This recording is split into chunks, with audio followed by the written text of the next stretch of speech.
Big news is coming for Australian pensioners this October. From the start of the month, new Centrelink Age Pension rates and updated rules will officially come into effect, and these changes could have a direct impact on your payments.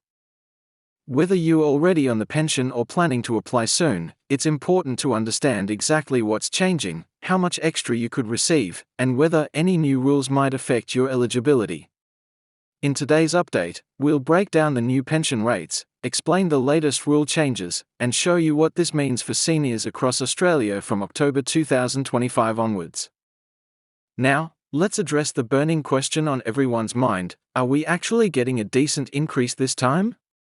Well, I've gone through all the official documents and crunched the numbers for you.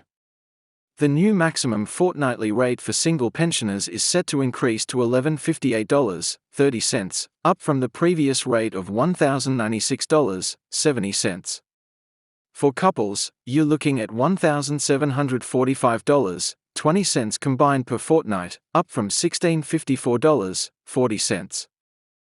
Now, I know what you're thinking: is this enough to keep up with the rising cost of living? Here's the thing: this increase takes into account the Consumer Price Index, CPI, the Pensioner and Beneficiary Living Cost Index, PBLCI, and male total average weekly earnings, MTOR. The government's chosen the highest of these three measures, which in this case was the CPI at 5.6%. But let's be honest, with lettuce costing nearly $12 and petrol hovering around $2.50 a litre, many of you are probably wondering if this increase will make a real difference. But wait, there's more to these changes than just the basic rates. The assets test thresholds have also been adjusted. For homeowners who are single, the new threshold before your pension starts reducing is now $320,000, up from $301,750. For homeowner couples, it's increased to $405,000. Now, if you're a non-homeowner, your threshold has gone up to $540,000 for singles and $625,000 for couples. These changes might mean some of you who were previously ineligible might now qualify for a partial pension. Let's talk about the income test changes, because this is where things get interesting. The fortnightly income-free area has increased to $210 for singles and $372 for couples combined.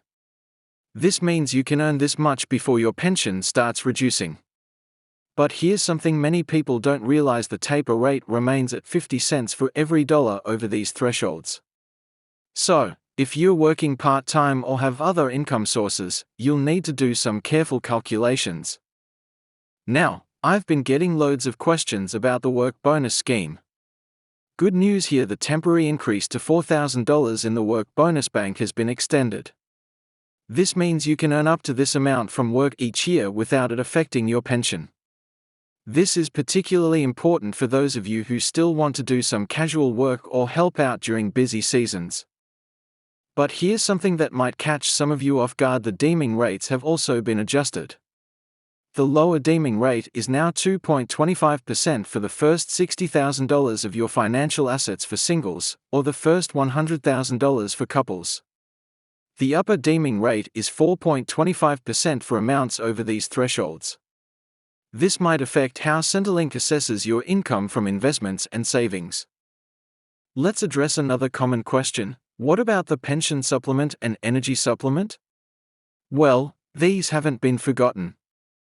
The maximum pension supplement has increased to $78.30 per fortnight for singles and $118.20 for couples combined.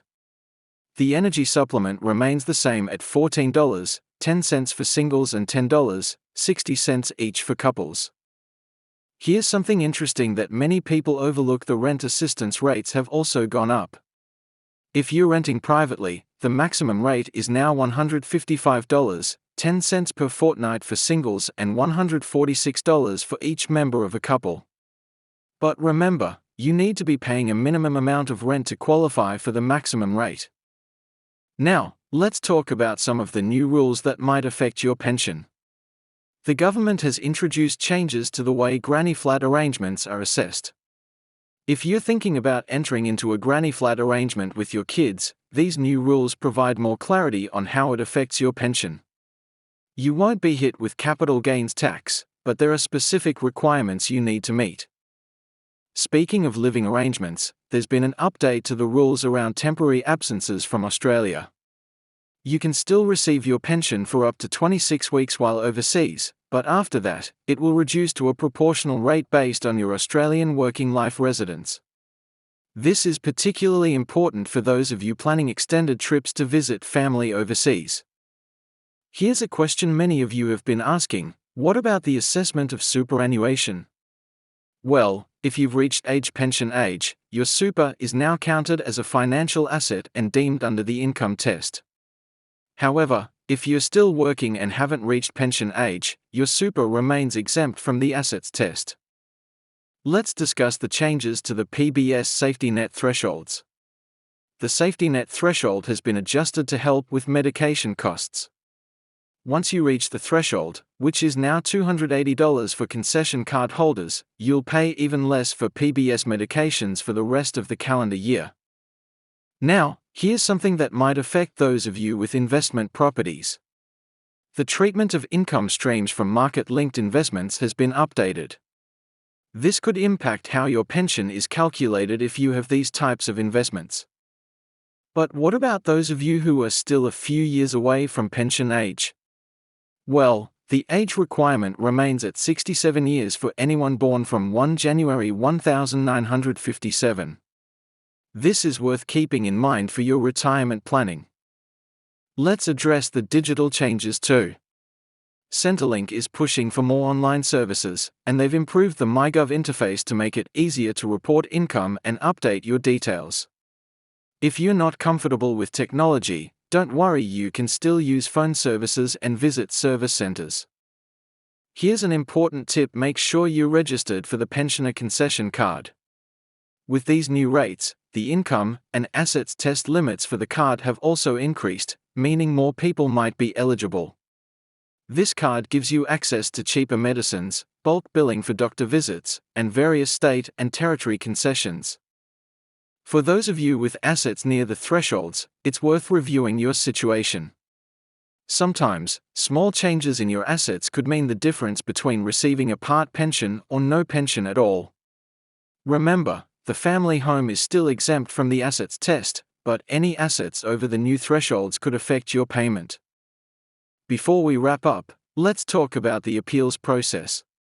If you disagree with any Centrelink decision about your pension, you still have the right to appeal.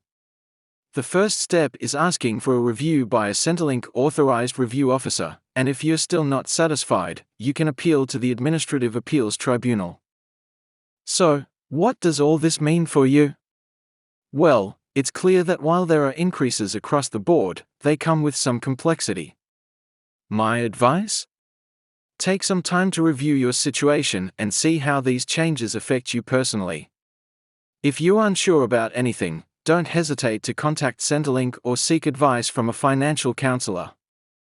Remember, these changes come into effect from October 2025, so you've got some time to prepare and adjust your financial planning if needed. And if you're wondering about future changes, make sure you're subscribed to this channel. I'll keep you updated with any new developments as soon as they are announced. If you found this information helpful, please give the video a thumbs up and share it with anyone you think might benefit from it. Drop your questions in the comments below. I read every single one and try to address them in future videos. Until next time, take care, and see you in the next video.